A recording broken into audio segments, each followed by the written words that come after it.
Today my guest is Tom Schuch. I'm very excited to have you back again, Tom. You were with me last week, and I was able to go on a walk with you last week, the Black Heritage Walk in New London, which is phenomenal.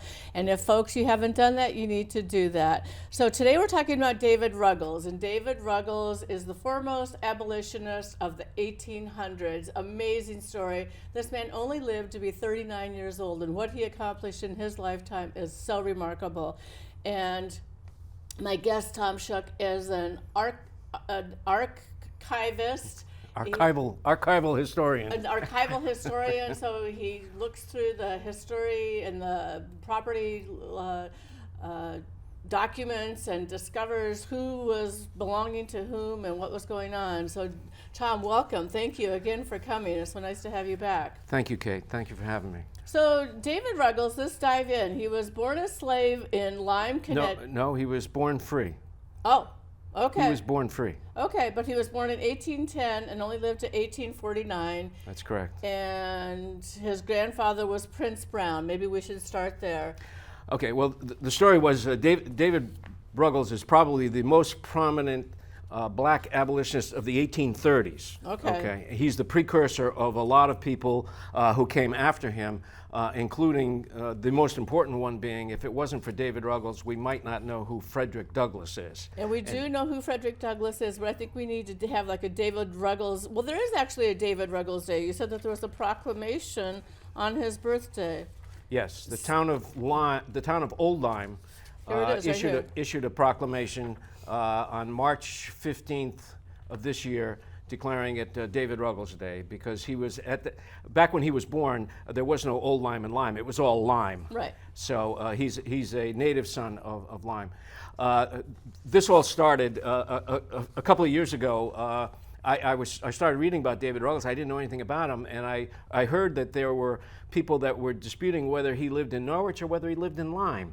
And being, you like to get the facts straight. You need Sherlock. Yeah, Sherlock being a Sherlock Holmes fan, yeah. I thought, well, maybe I can help here. So I contacted the author of this book right here, Dr. Graham Hodges. And he's the one who says that he was born in Lyme. People in Norwich were claiming him as a native son. Well, everybody wants him. I mean, come on. Right, and he did grow up in Norwich, and he did do, they do have some dedicated a courtyard and whatnot, a freedom bell for him. But I thought, why is there a difference of opinion? So I contacted Dr. Hodges, and he did not have the things at hand, but he told me where the source that he had, which was a newspaper. Okay. And so I went to, the newspaper unfortunately is not online, so I had to go the old-fashioned way. I went to the library and asked them if they could get a copy of it. Microfiche, you had to pull it up? No, they had to go to some library. There were only 6 or 7 libraries that had it. It was the New York Daily Express from September 7th, 1838. Amazing. Not many people have that, okay? Dr. Hodges, I think, found it up at the place, the antiquarian historical place up in Worcester, Mass. But anyway, so they got back to me, and sure enough, it turns out that David Ruggles states in sworn testimony when he's on trial, he states that he was born in Lyme. Okay, so let's back up a little bit, because we know he's important.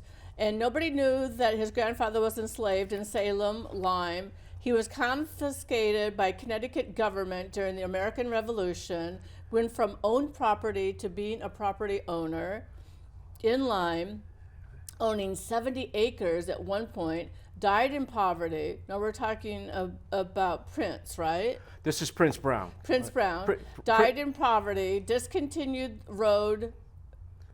Prince Road and Prince Lot are named for him. So those are spots in Salem. Lyme. Those okay. are in Lyme. Yeah, he lived in North Lyme. And also there's a road named for David Ruggles and his grandmother, Sylvia's Lane.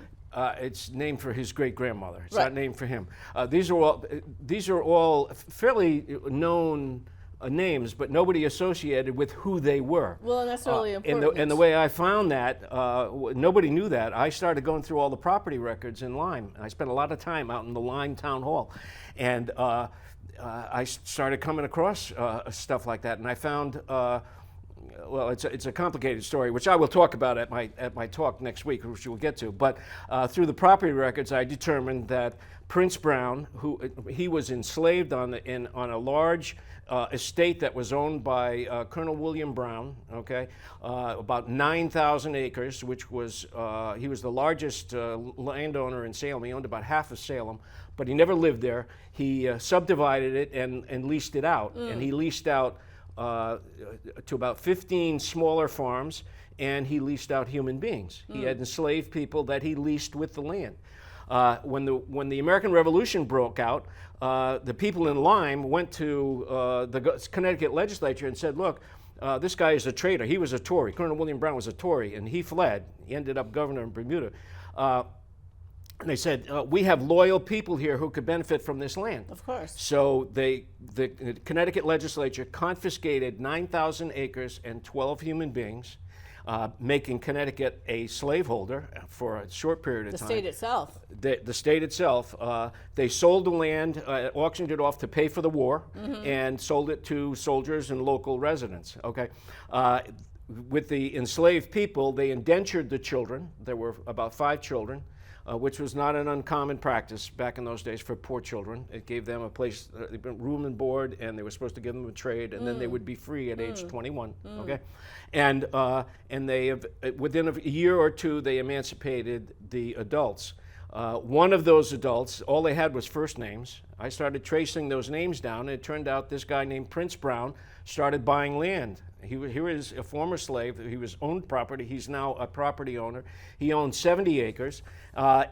One thing led to another. I found out that he had a daughter, and I found out that his daughter, who was known in ancestry as Nancy Prince, marries David Ruggles Sr., and they are the parents of David Ruggles. No one had connected Prince Brown to David Ruggles, and the way I connected it was through inheritance of the property deeds. Wow! So it was complicated, and then it also turned out that that Prince Brown's mother had also lived there, and it turns out she was from Norwich, and there's a street where she lived that was known as Sylvia's Lane, and that's David Ruggles' great grandmother. On those property records in Lyme, there is a discontinued road called Prince Road. Not an uncommon name, but nobody quite knew. Well, it turns out it was along Prince Brown's property. There's even a lot there called Prince's Lot, and it's Prince Brown, who was David Ruggles' great-grandfather. So that's an untold story that not many people know about. Well, that's a story worth telling. I like those. And then we go on to say, to talk about what David Ruggles did. He freed 600 slaves at the end of the day. Or you want to correct that? He helped 600 people to freedom. David Ruggles grew up in Norwich. He was a very bright student. They brought in a tutor from Yale to teach him Latin, okay, which, if you can imagine that, we're talking about 1820, around 1820, he's learning Latin. So he left home at age 15. He turns up in New York as a mariner. He opens a grocery store. At the age of 18. At the age of 18. Now, this is not an ordinary grocery store. He will not sell any products that are made by slave labor. So he's already in the movement. He's 18 years old. A free trade store in 1828. Okay, that's remarkable. He begins his career by becoming a subscription agent for 2 anti-slavery newspapers. The Emancipator and the Liberator. And that's William Lloyd Garrison's.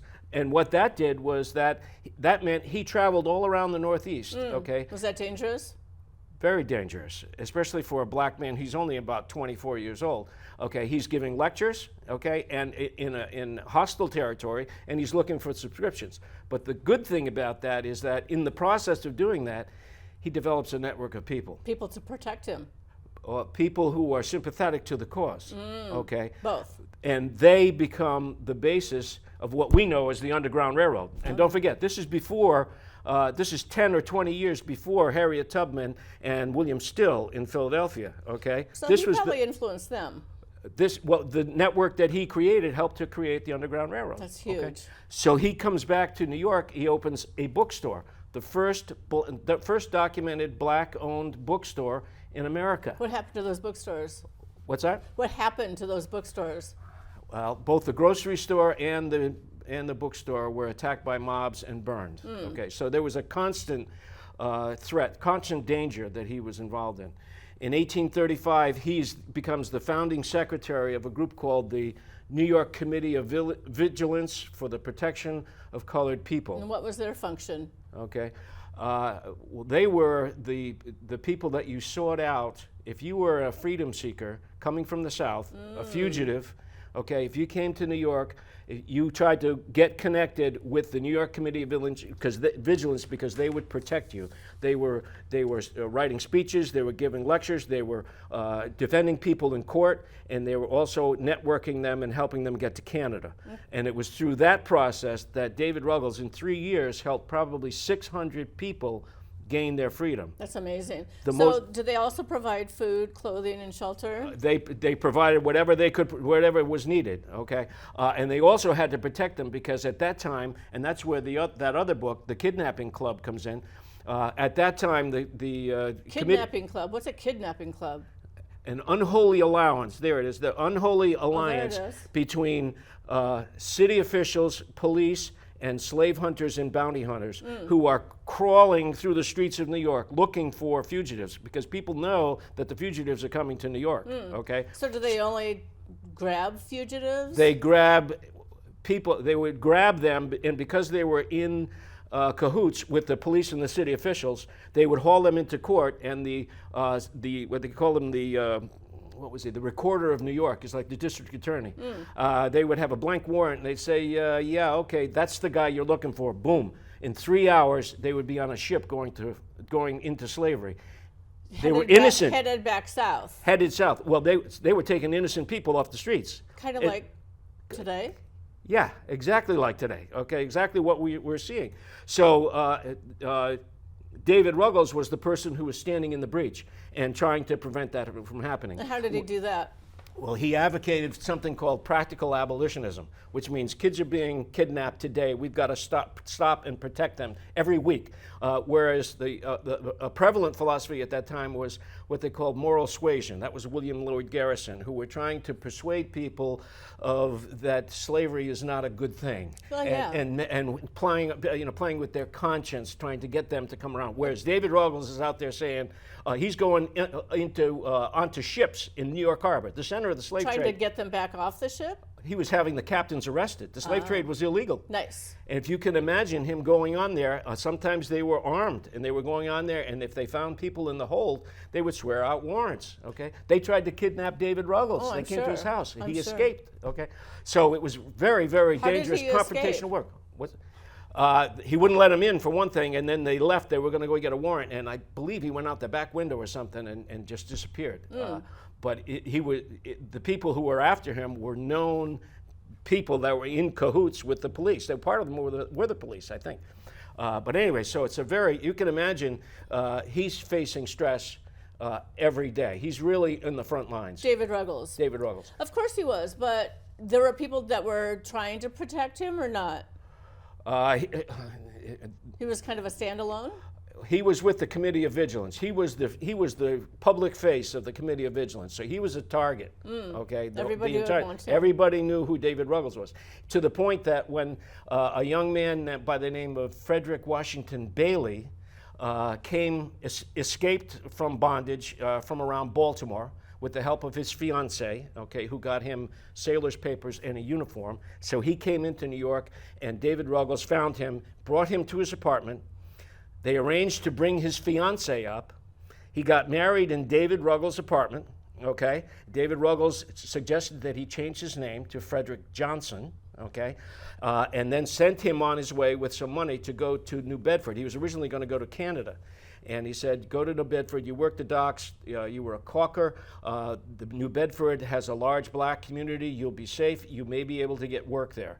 So he did. He went to kind of go incognito. He went there as Frederick Johnson. When he got there, he changed his name again to Frederick Douglass. And 3 years later, he was discovered by William Lloyd Garrison, and he became the Frederick Douglass that we all know famous, and talk about it. The most photographed man of the 19th century. Right. But if it weren't for David Ruggles, that Frederick Washington Bailey might have just continued on to Canada. and we would never have heard of him. So David Ruggles is important. Very important. He was a journalist also. He had his own printing press. He published the first black-owned journal in America. I mean, the number of firsts that this guy did were... It's phenomenal. It is. And we're not done. Oh, Go we're ahead. not done. We're just starting. Right. He was Committee of Vigilance, Protection of the Colored People, the Kidnapping Club. We already talked about that.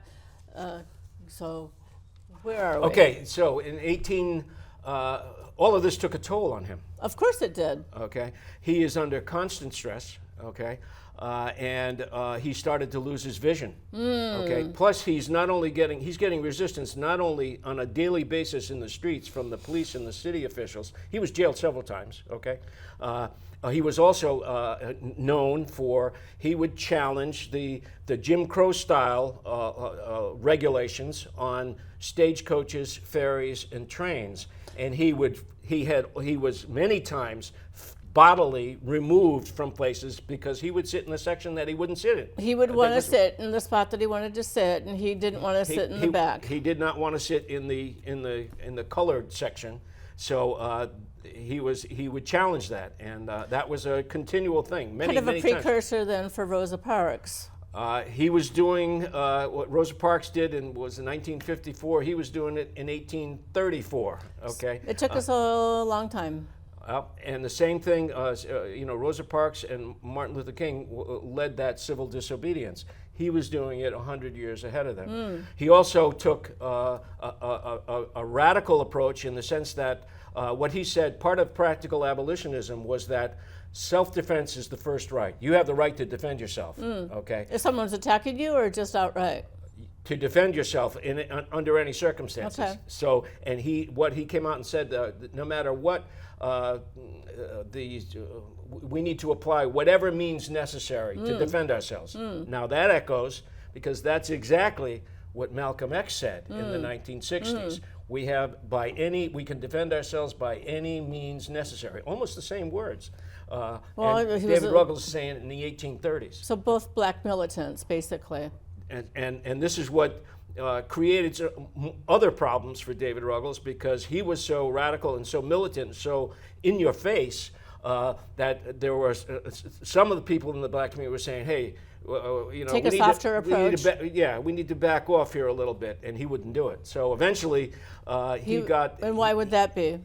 He was just so passionate. He would say, "Look, there were kids we can't do this. It's wrong. This is life and death. This is life and death for those people." Were the children being separated from their parents, kind of like what we see today? They were being taken off the streets.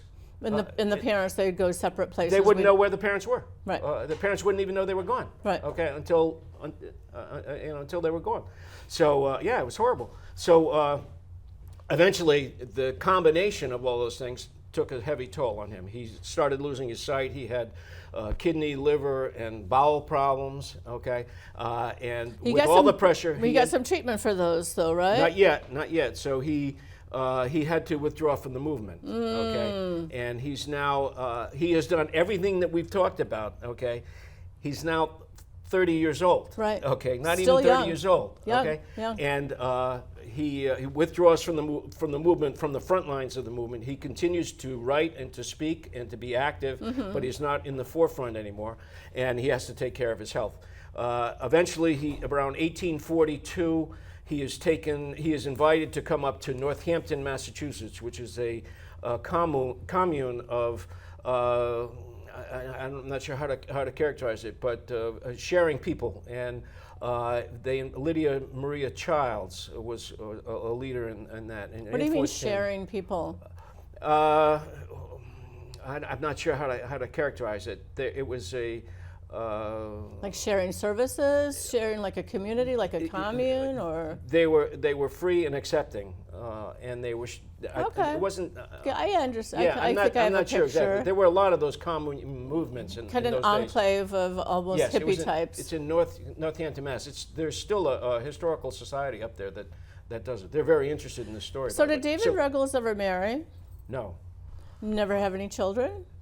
Not that we know of. No. I think his, he was a busy guy doing the plus fight. he had these health problems. By the time he went to Northampton, he was in pretty poor physical conditions. So he was always looking to find ways to help himself, and he discovered there were people that were advocating something called the water cure. Water cure. Which does this still exist they bathe today? you in cold baths 2 or 3 times a day. They wrap you in sheets. I mean, it's brutal stuff. But apparently it helped him recover his sight somehow. He became a believer in it, and he became a practitioner of it. So kind of a doctor. They called him, he became Dr. Ruggles, okay? So he opened up the first hydrotherapy clinic in America. Amazing. Okay, in Northampton, Massachusetts. And he's treating people, and he is a gifted practitioner because he's doing it and he's blind. Oh, boy. So he is doing it by touch. And so, I mean, I can't explain how he did it, but He's anyway, a fascinating man, isn't he? Yeah. he did, and he had some of his clients include Sojourner Truth, that you may have heard of William Lloyd Garrison, Mary Brown, who was the wife of John Brown. Okay, and anyway, he got funding and he set up this clinic, but it wasn't enough to save him. And on December 16th, 1849, he died. Died young. He was taken care of at the end by his mother and his sister, who came up from Norwich to Northampton. And were they Ruggles as well? Nancy Ruggles. I forget what the sister's name was, but when he died, they returned him, and he is buried in the family plot in Yantic Cemetery. But there is no gravestone. Do we know where it is? We know where the family plot is. But we don't know which spot on that plot is his. There are 3 stones there. None of them are for his. His mother, I think his brother, Felix, and I think a niece are there. So the Norwich Historical Society and the Norwich people up there who had a commemorative campaign. They raised money and they set up a courtyard and everything for David Ruggles. They brought in Nick Bellantoni, who was the Connecticut state archaeologist, and they came with Sue Serbanian and brought the ground-penetrating radar to that spot. And they found 3 gravestones, and they found evidence of 6 graves. So there are 3 graves in there that one of them is probably David Ruggles. So I'm on.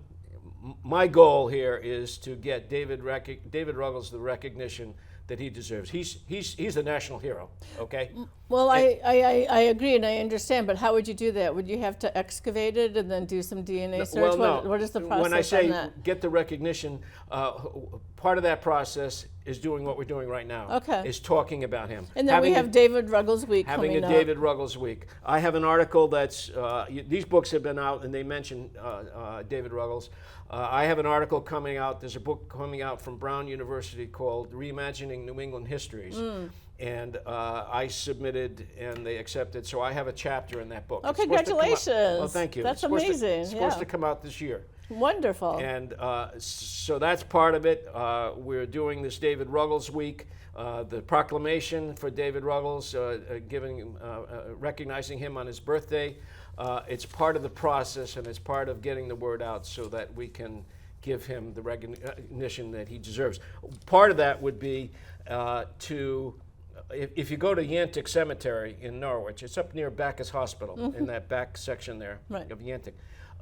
There is a sign that says David Ruggles is buried here, and but it's just, I think they have a drawing or an image similar to what's on the cover of the book. That's a very familiar way that David Ruggles is depicted. He was kind of a top hat, a white hat, a white top hat, a white top hat, and he was a sharp dresser, gentleman. Okay? Yeah, and so there is a sign, I mean, an image there, and a notation that he is buried. I think it's at the gate of the cemetery, and I'm not sure what they have actually on the family. I'll have to go look. Yeah. Now, back in these days, how many people knew how to read and write the way David Ruggles did? I mean, you said he studied Latin, so he was quite... Well, David Ruggles was a journalist. I mean, and he was a writer, a prolific writer and speechmaker. And again, it was the same thing that happened with, to some extent, with Frederick Douglass. When he first started writing, people said, he's not writing that stuff. Blacks can't do that. Well, they weren't even they allowed to felt read, the same. right? Or Well, in the South, that's true. Up north, where this was, they were beginning to. David Ruggles was involved in helping the African school, I believe, in New York. I think he was connected to that somehow. So there were schools in the North. Slightly more liberal attitudes than allowing education. Well, not necessarily. They didn't prohibit it. If we come to New London, for example, there was a big controversy in New London because New London, which was very pro-slavery. This is 1837. This is right when this is happening. Why do you think people were so pro-slavery? Why was there such a? It was a lot of it. Well, it was certainly racism and bigotry, but it was also economics. The industry in New London. Well, if you look at what's happening down south, slave labor produces the cotton. Okay, where is the cotton processed? Into cloth. Okay? Up here in the mills. Textile factory, in the mills. Okay, how is it shipped? Okay, it's shipped on ships and shipped on trains. Where do they build those trains? And who works on the ships, right? Well, the ships were actually, some of the ships were actually part of what they call the Maritime Underground Railroad. Right. But if you go to the financial aspect of it, for example, cotton growers, the money comes in when they harvest the cotton. Okay, what do you do for the other 11 months of the year? You borrow money. Okay, you take out mortgages on your enslaved people. Okay, you can take out mortgages on. They traded mortgages like pork bellies and oil. They do on the stock exchange, commodities. It's awful. Slaves. You could buy mortgage securities that were based on slaves, the value of slaves, which fluctuated up and down. Okay, so it was a huge business. Anyway, the financial center of that was New York. Okay, so the whole area, the whole country was involved in this. This was not a southern thing. This was the entire economy. In fact, it was the global economy that was. Well, it went into Louisiana Purchase, right? It was in Nebraska and Iowa. I don't think as far west as Colorado, Nebraska, Missouri. Missouri was a slave state. You're talking about slave states? Right. Yeah, well, those states didn't exist back then. They didn't exist until after. California did. California was a slave state. They allowed slavery there. And of course, in places like Kansas, there was the whole bleeding Kansas was a fight over whether it was going to be a slave state or a free state. Right. And that's where John Brown became famous back then. But and that was in the 1850s. But anyway, I started to say in New London there was a controversy here over the education. The white parents were upset that they were going to be educating black students with white students. So they didn't know what to do. The school board didn't know what to do. So Ichabod Pease stepped forward and said, look, I will educate the black children in my home. And they turned him down. He came back a second time. And this time they granted him $50 or something to run a school. Was that a lot of money? It was. It's hard to. Apparently, it was enough for him to operate. I don't know how. Was he a man of Was he a man of means? He had. No, he was an emancipated slave, and he was 81 years old when he did it. Well, he knew how to live on a dime, probably. Well, he was a survivor, that's for sure. But he was 81. He was a widower at that point, and when he opened that school, he had some assistance, as you heard on the talk. I think you may recall. It was an 18-year-old. He had an 18-year-old from the Crandall School. Exactly. Exactly. Well, that's a lot of information that you got out there really fast, Tom. So congratulations. That's good. You can slow down a little bit. So we have some events coming up, June 23rd through the 28th, Monday, Tuesday, Wednesday, Thursday, Friday, and Saturday. Do you want to talk about these? Sure. Some of them are in person, some of them are. We got together. We got together with a couple of years ago. Several of us did talks at the Lyme Library. The Lyme Library sponsored it. I did a talk on David Ruggles, the guy that wrote the Kidnapping Club, did a Zoom on his book. And Jim Lampos, who's a selectman in Old Lyme, talked about his book. He has a chapter in his book devoted to David Ruggles. So Jim and Melissa Fournier, the director of the library, and I got together and said, let's celebrate a week. See if we can do more. This guy is from here. That's right. So we've been working for over the last winter and put this together. That's where the Proclamation came from. And so we set up a week. On Monday, Jim Lampos is going to talk about his book. He focuses on the civil disobedience of David Ruggles, the inspiration for later people. We're talking about civil disobedience today and how it's so important. That's right. That's right. And these are all in the evening, 6 p.m.? Jim Lampos is at 6 p.m., okay. Yes. On Tuesday, there is a Zoom with Dr. Jonathan Wells, whose book was on the screen a little while ago, The Kidnapping Club. He is going to talk about what I talked about, the unholy alliance between the police and the city officials and the bounty hunters, the slave hunters in New York, being confronted by people like David Ruggles and the Committee of Vigilance. So this is kind of like ICE back then. It's kind of what? Like ICE, like what we have ICE now.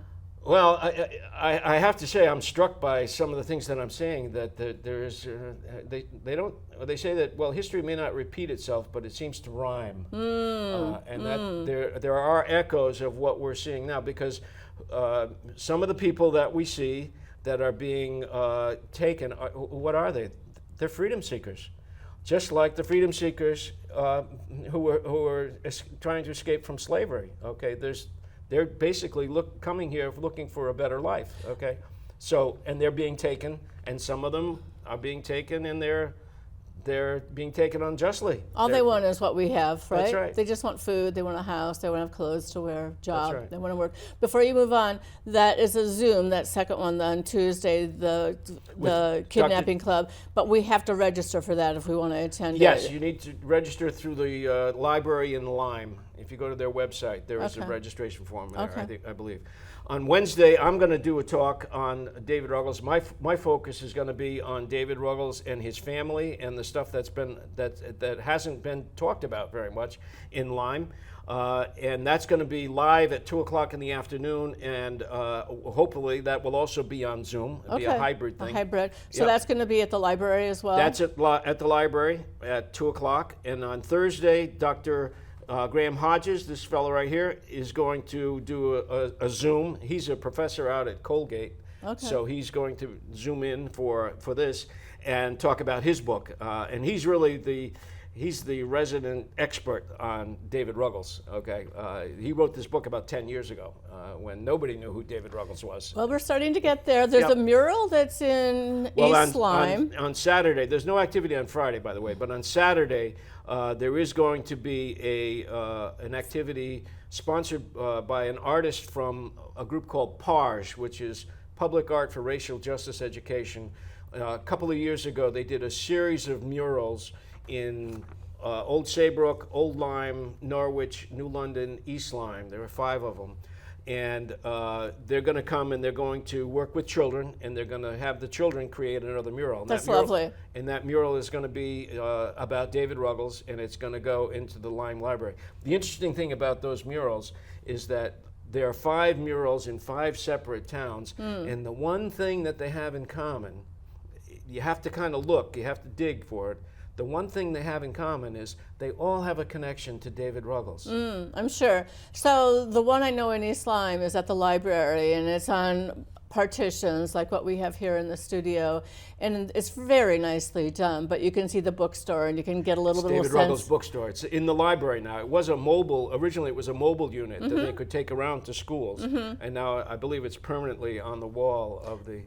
It's there. That's where it is, though. If you want to go see it, that's where it is. So it's a beautiful piece. So we're just about ready to say thank you, and you did another speed inspirational talk. So we know that David Ruggles is very important in that he inspired Martin Luther King, Rosa Parks, Malcolm X, and a host of other people and down the road. So thank you, Tom, for all of your hard work, for all of your Sherlock Holmes investigation and the things that you do. Is there anything that you'd like to say? I just want people to know that in 1830 America, there was no more fearless or fearsome advocate for freedom and abolition than David Ruggles. And he's the progenitor, I guess, is that the term? Precursor of so much more. that followed that he deserves credit for. Absolutely. Yeah. So here's here to David Ruggles. So thank you so much for sharing your information, Thank your research, your passion for what you do. We really appreciate it. So thank you. Okay, thank you, Kate. Thank you for having me.